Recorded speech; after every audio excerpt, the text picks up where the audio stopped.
Dekor ko'rsatmaydi sirlarni deganlar uchun bu video eksklyuziv faqat siz uchun. 180talik boshladik. Zak shturkasi kompaniyasining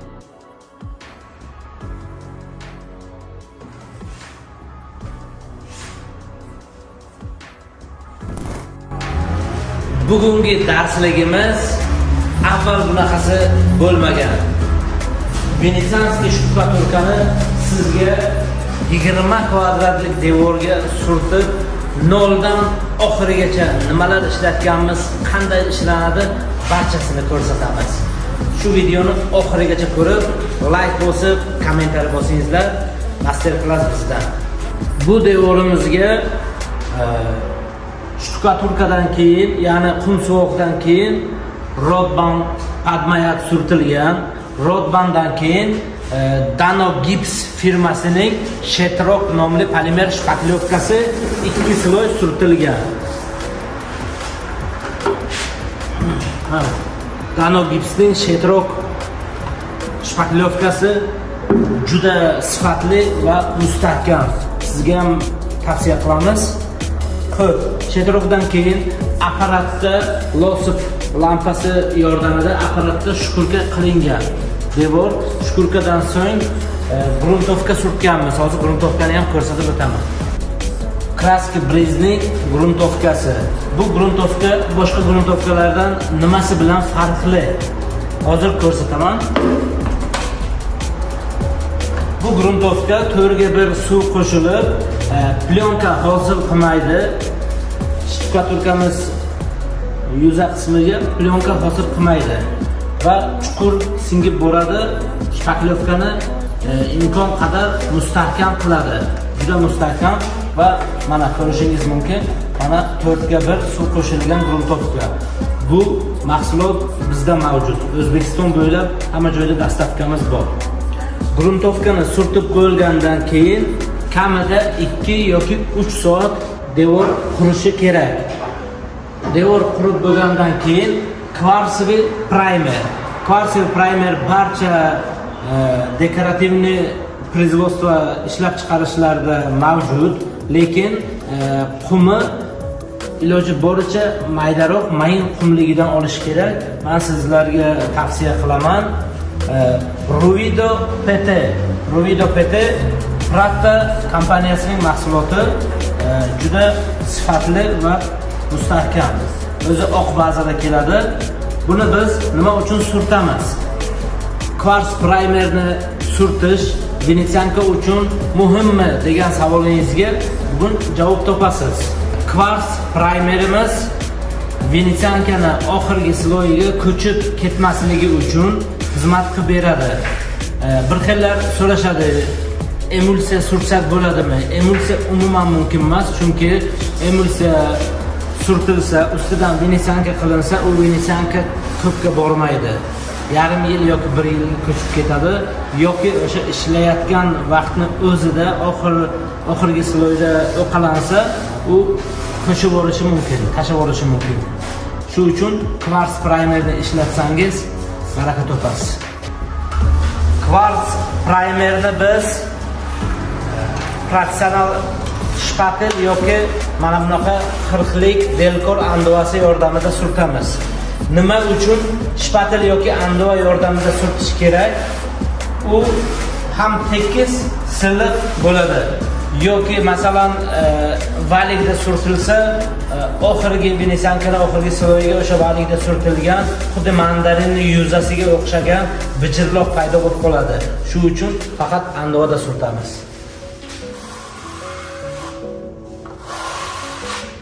Iloji boricha ingichkaroq sloy berib surtamiz. Juda silliq bo'lishi shart emas, faqat tekis bo'lsa bo'ldi.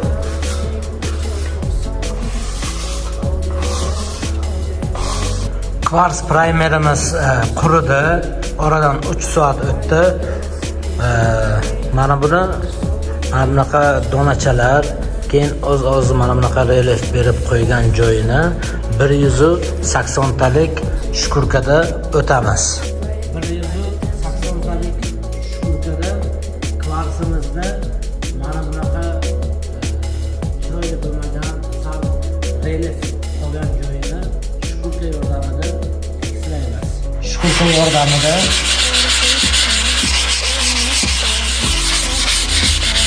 barcha joyini mana shunaqa chiziqlarini o'xshataymiz.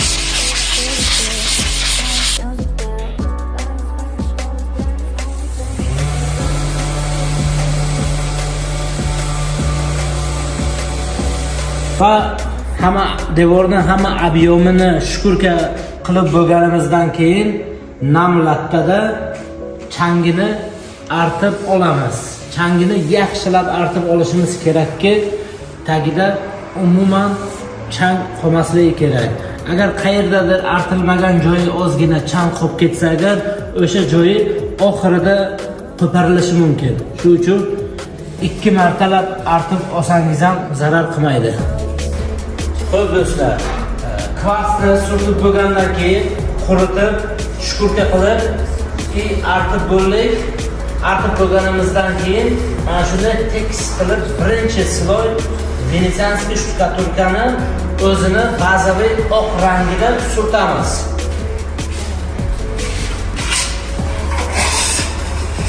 Iloji boricha ingichka sloy qoldirib surtamiz. Xo'p, birinchi sloy venetsankamiz quridi. Ikkinchi sloyni surtamiz. Birinchi sloy venetsankamiz taxminan 2-3 soat davomida quriydi. Ikkinchi sloyni ham o'sha birinchi sloy qilib surtamiz. Tekis va silliq.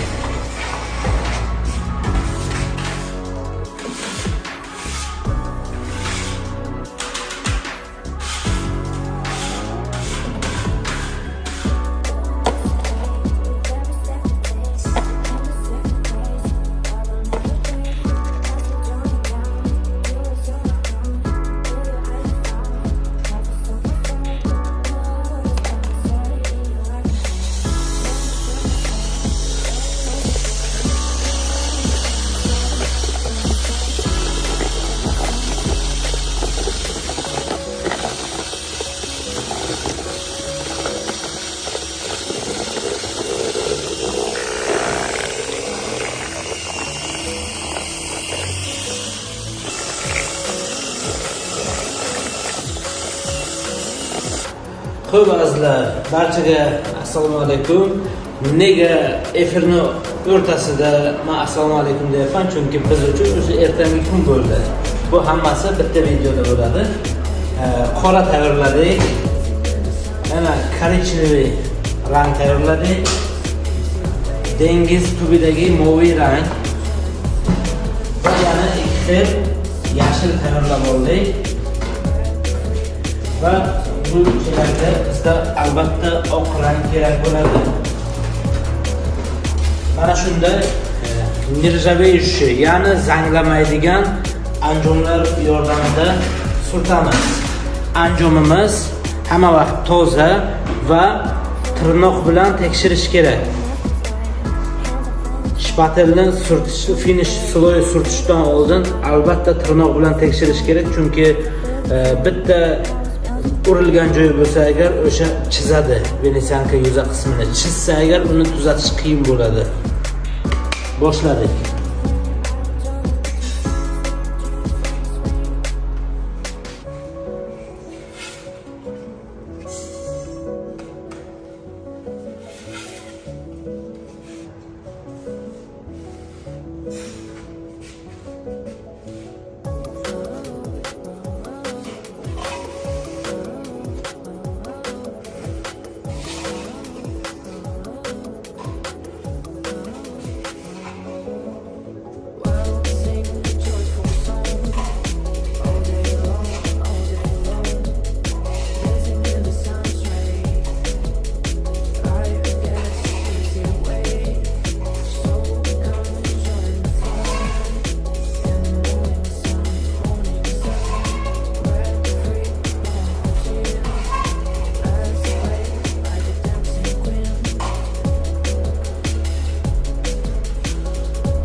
Xo'p azizlar, venetsiyanskiy shtukaturkamizni finishni svoyiga surtib bo'ldik. Surtayotgan jarayonda o'zi birdan qurib, tekis holatga keladi. Yanada yaltirashni kuchaytirish uchun biz 3M Trezak shtukasi foydalanamiz. Shu shtukadan foydalanamiz. Оборотni uchiga qo'yamiz. Mana shunaqa polirovочный apparat kerak. Bunaqa nasatkani bilan bossangiz, hozir sizga farqini ko'rsatamiz.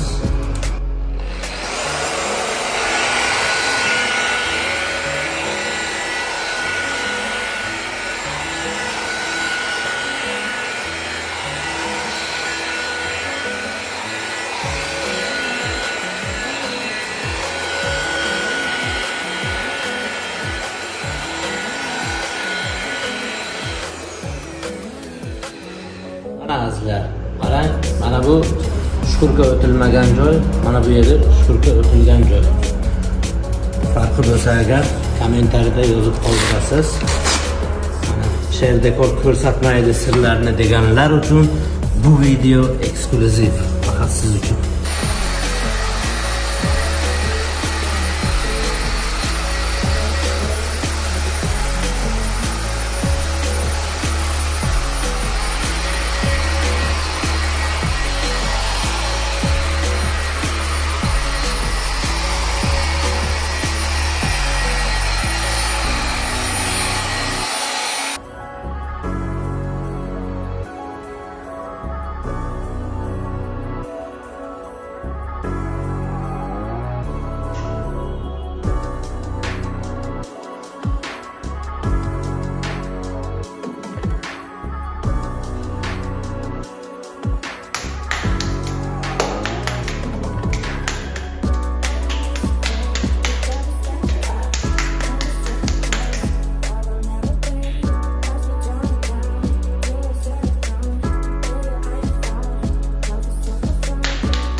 Tilla patalimizni hammasini yopishtirib bo'ldik.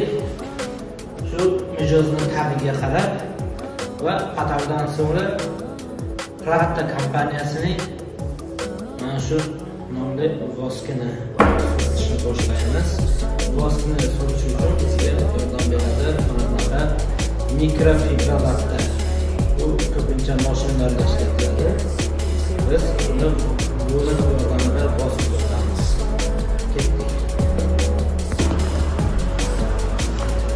Bu voskimiz mana shunaqa ko'rinishda bo'ladi va voskni olib o'sha lattamizni yuza qismiga surtib yaxshilab shimdiramiz. Mana shu holatda bo'ladi. Yaxshilab shimdirdik. Va aynana disk shaklida surtishni boshlaymiz. Surtayotgan payt mana bunaqa matli holat yuzaga keladi. Bu hech qisi yo'q. Keyin polirovka qilib voskani ortiqcha tozalab olamiz.